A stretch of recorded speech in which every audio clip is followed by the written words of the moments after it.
Hi there, thanks so much for joining in today. I hope you've had a great day so far. So today I'm going to be talking about the big opportunity as I see it for us accountants in today's marketplace. How we can 10x our fees from this big opportunity.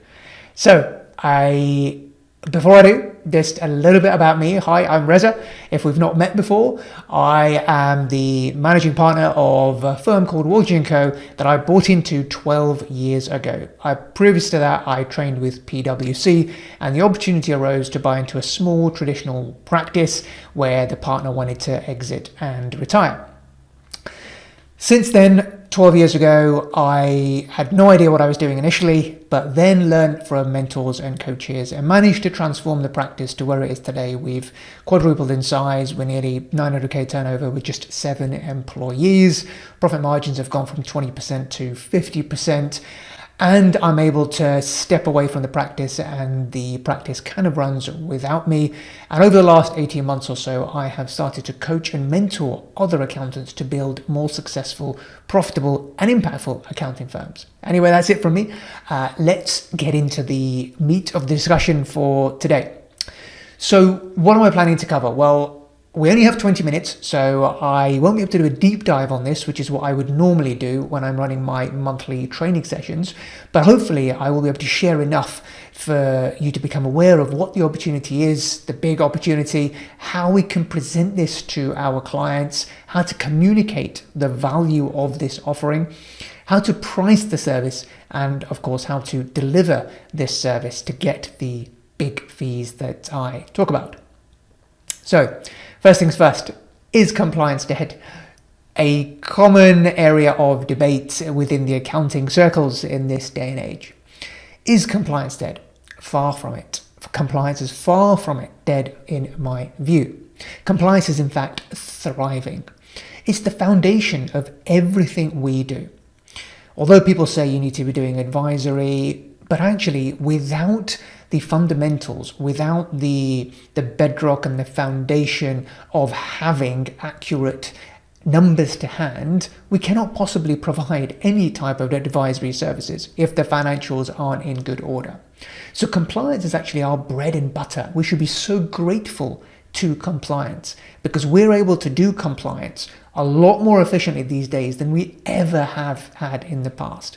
The ability to collaborate with clients through cloud software has never been the case before in the past 10 to 15 years. It's actually the gateway to advisory.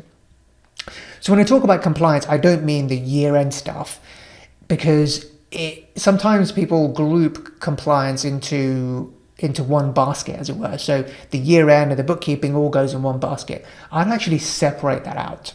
For me, compliance is like the year-end stuff, which you can, yes, of course, that's of little benefit to a client these days and just has to be done because it's a legal requirement. And that kind of stuff is what we need to do as efficiently as possible. The bookkeeping side of things and the VAT return and management accounts, I don't see that as compliance per se, or compliance on the side of the good bits of compliance, the actual areas where we can add real value, where we can integrate ourselves better with our clients if we hold the power to the numbers. So what does advisory actually mean? Because we get hung up about we need to be doing advisory. Well, in my view, advisory is not a service. It's not just something that the likes of, McCain do, or Bain, sorry, not McCain, they make chips, McKinsey or Bain Consulting. We don't need to be doing what those guys do in terms of strategic planning and, very high level stuff. Advisory is simply a way of working. And when we have the fundamentals to hand, us providing meaning to the figures, us being on hand to answer our clients' questions, us being on hand to help them navigate the world of business and numbers and finance, that's all advisory work. You are doing advisory already, you perhaps just don't know it. Because the dictionary definition of advisory is to be able to be in a capacity to provide advice or opinions and which have the power to make recommendations. So we're all doing that to some extent. So there's two factors really which make up the journey to high value advisory, and they are integration and reliance. The more integrated we are to our clients and the more reliant we are to our clients, then the more valuable we will be. The more we will be seen as that trusted advisor that we all say we are or want to be. So have a look at the chart that you can see on the screen here. Where do you think you fall? So if we talk about the top right-hand quadrant, which is the area that we need to be in if we are to have full reliance and full integration with our clients. What does that entail? Well, when we're fully integrated, if we're providing that full finance function, if we are acting as the FD for our clients, then we are fully integrated with them. We are the first port of call, the first person they call anytime they have a problem in their business. And that's where we want to be. We want to be fully integrated and we want them to be fully reliant on us. What happens when they're not fully integrated or reliant? Well, take the one step to the left, still in the top two quadrants. You've got, say, the bookkeeping side of things being dealt with, but not the FD service. So if you're doing the bookkeeping for a client, but they have an external FD, you're probably well integrated with the client, but they're not heavily reliant on you because for the high-level advisory stuff, they go to their external FD. Moving down the scale into the bottom right-hand quadrant, we've got the low integration, high reliance. And that's where we're not so highly integrated with the client in terms of day-to-day interaction, but we may provide them ad hoc strategic planning, tax planning, perhaps external FD services where they may be reliant on us for the high-level stuff, but we're not really integrated into their business. And then you have that bottom quadrant in the bottom left-hand section, which is low integration and low reliance, where perhaps you're just doing year-end work. In that sense, you're not really integrated with the client and what they do on a day-to-day basis. You're not really forward-thinking. You're basically just reporting on history, which a lot of accountants are still in, and that business model is becoming highly outdated. And if we don't move towards becoming more integrated with our clients, then somebody else will step in. And chances are that whoever steps in to take a more of an integrated and reliant role will also mop up the low integration, low reliance work like year end. So if we want to have the long-term relationships with our clients, if we want to cement those recurring fees going forward, we need to move away from the once a year only work and into the highly integrated, highly reliant work. So off the back of that 4 quadrants, where would you say you are on this matrix in terms of trust and reliance? So I've mapped out several different people in our client's circle, as it were. You have the solicitor, the banker, ourselves as the accountant, Dave from the pub. Where would you fit in on this matrix? So we're talking about trust and reliance. Ideally, the person who holds the place as the trusted advisor would be in that top right quadrant, which is where we want to be. We want to have the highest levels of trust with our clients, and we want them to be highly reliant on us. And when that happens, as I said, we'll become that trusted advisor. What you don't want to do is to be that Dave from the pub who is always there, is always in the client's ear, but doesn't really hold much of a place, or shouldn't really hold much of a place when it comes to being in a trusted capacity with our clients. And as you can see there, the more integrated we are, the more reliant and confident that our clients are with us, then the more likely it is that we will hold that place as the first port of call, as the one that the client calls anytime they have a problem with any aspect of their business. Even if it involves a finance matter, they don't pick up the phone to their bank manager because their roles have changed. There is no longer this direct line to bank managers anymore. Everything's become so systemized and call center driven in the banks compared to what it used to be like. So if a client needs a loan, then we should be the one who takes that initial call. We help them understand as to what it is that they actually need, and then through our network we can then refer them to the right people. So we are acting as that project manager, that trusted advisor in the middle, who is holding that relationship with our client and then passing out anything else to specialists, which is also helping us to build, expand upon our network as well, and encourage the people that we deal with, the solicitors, the IFAs, and the bankers, to then refer back work to us because we are doing the same. So, how do we get on to this big opportunity? What is it? Well, just a little trip down memory lane first. So what used to happen, perhaps still happens in some cases, you have the accountant and you have the client. What did it used to be like? Well, you had the client who owned the numbers on, say, desktop software like Sage. They would do the day-to-day bookkeeping, or they would have a bookkeeper in-house to do it. They would own the numbers. They would then come to us, the glorious accountant at year end, give us the records, and we would crack on and do the accounts, say thank you very much, here you go, this is how much tax you have to pay, see you again next year. Not much value going on in there, bit of a disconnect in the relationship, but accountants got quite comfortable with that model, perhaps got even a bit complacent on the recurring fee model, that as long as we didn't mess up too much, the client will come back year after year after year. Times have changed a lot. Technology has disrupted the marketplace. We need to up our game and actually do what we were trained to do to add more value to our clients. So what is the gap that we want to fill with this big opportunity? Well, for most SMEs, for most small businesses, when they get to a certain size, and probably from about 500,000 onwards, 500,000 to say 5 million, is where they really need a bit more financial input. They need some element of an FD. They need some element of an FC. They need some element of a bookkeeper. Problem is, they can't afford all those roles. They can't even afford aspects of those roles. So what ends up happening is that they kind of bumble along, they use their bookkeeper and think that their bookkeeper can help them with financial strategy, or they try and secure the services of an external FD who might help them out once a month, but it's not really enough to be able to guide them and help them to achieve their goals and objectives. So they kind of make do and bumble along with unfit for purpose financial staff if they have, or non-financial staff doing the bookkeeping, etc. for them.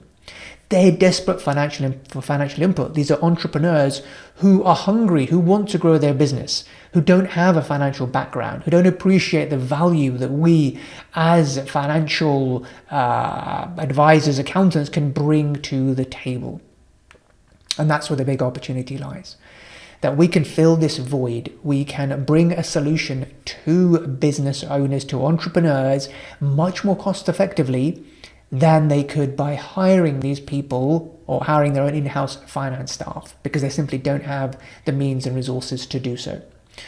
Cloud technology has made this possible. Real-time collaboration, apps to make it so easy to do the bookkeeping these days, to streamline those processes. Lots of value add, and it's a win-win relationship, because rather than the client having to spend 60, 70,000 to get their own FC or FD in-house, even on a part-time basis, they can pay us 15, 20, 25,000 for providing that full finance function. We call it the virtual finance office.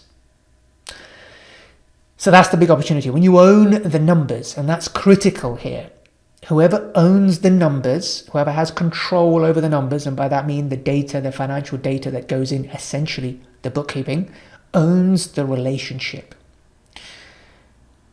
And if we don't own the numbers and somebody else does, either in-house finance people or an FD externally, then we lose that control. We lose that degree of integration and reliance, which means that we then fall off the pedestal when it comes to being that trusted advisor.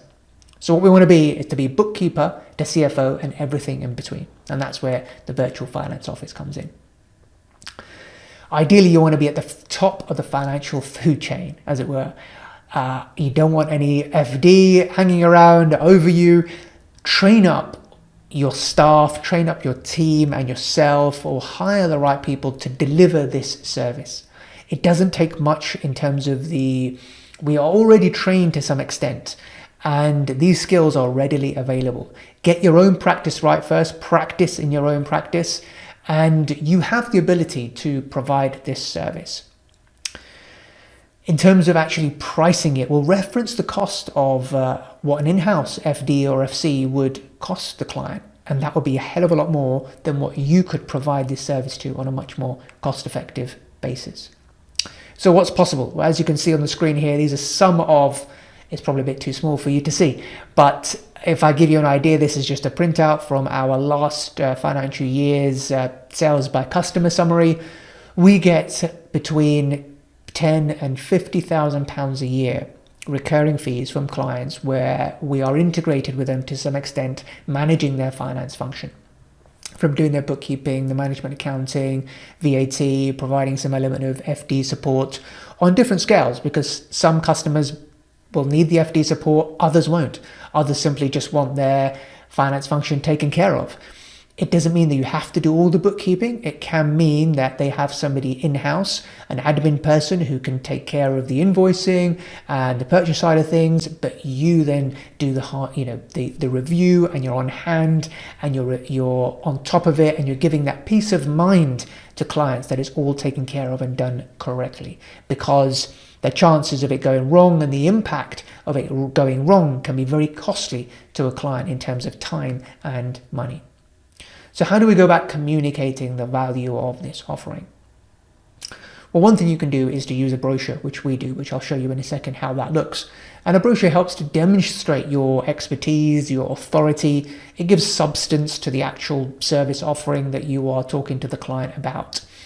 It shows the client there's much more to delivering this full finance function than just doing the books.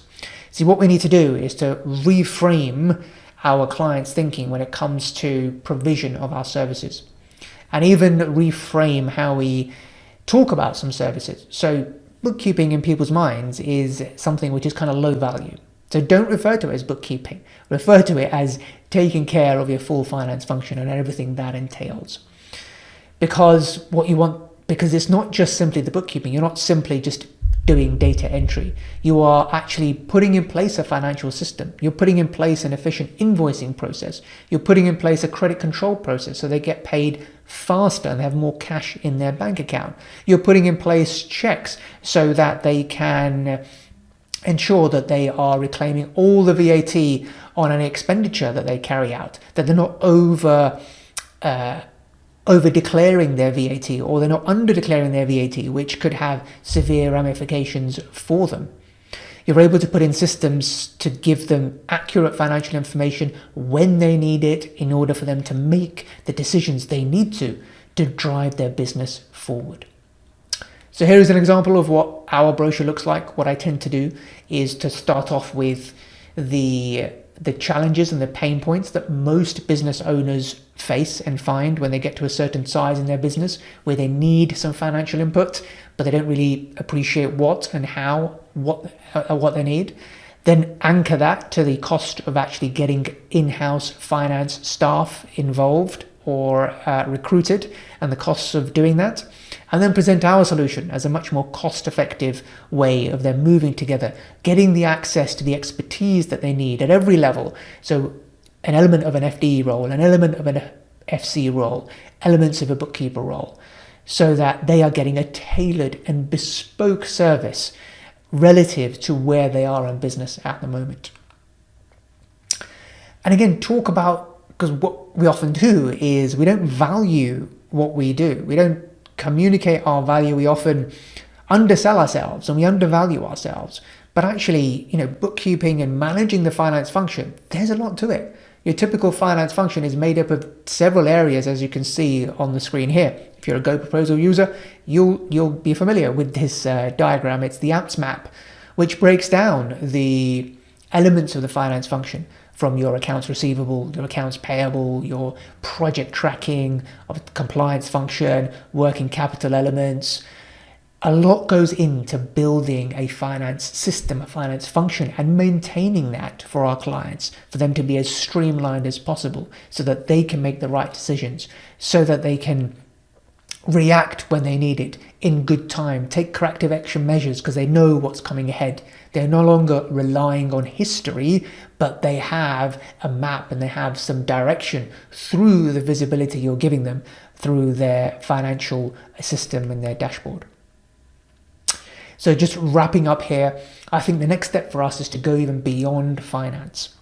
We're so fortunate in a way. There's been a lot of disruption in our industry over the last 10 years through the technological revolution, cloud accounting, and all the rest of it, that we've been forced to embrace this change, to take that on board our practices and make our practices tech savvy and tech equipped, and to go even beyond that with all the different apps that attach not just to the finance function, but in other areas which link into our finance function. So for example, the way we do our marketing, the way we have our CRM, the way that we our document storage, and we look into all these areas and we ensure that we've got systems in place that talk to each other, that are all connected.